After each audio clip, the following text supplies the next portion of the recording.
వ్యాపారస్తుడు నిరంతరం అన్ని వేళలా నిద్రపోతున్న సమయంలో కూడా టెన్షన్కి గురవుతూ ఉంటాడు.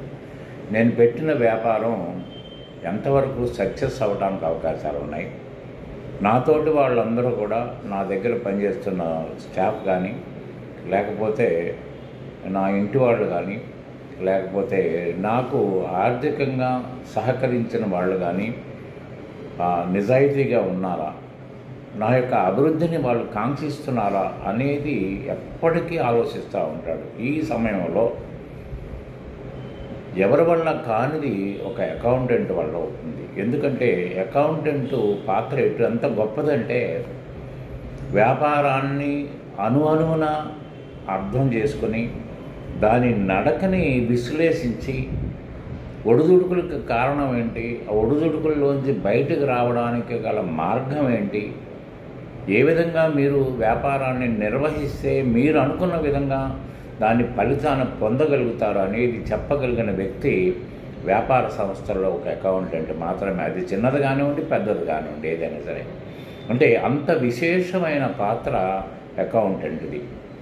కానీ ఆ విశేషమైన పాత్ర ఉన్నప్పుడు అతనికి తనకంటే అకౌంటెంట్కే గౌరవం ఇచ్చి అవసరం ఉంటుంది, ఇస్తాడు కూడా. ఎందుకంటే తనకు ఒక మార్గదర్శిగా, నిజమైన స్నేహితుడిగా అకౌంటెంట్ని మాత్రమే నిజమైన వ్యాపారి గుర్తిస్తాడు. కాబట్టి ఏంటంటే అకౌంటెంట్ పాత్ర చాలా విశిష్టమైనది.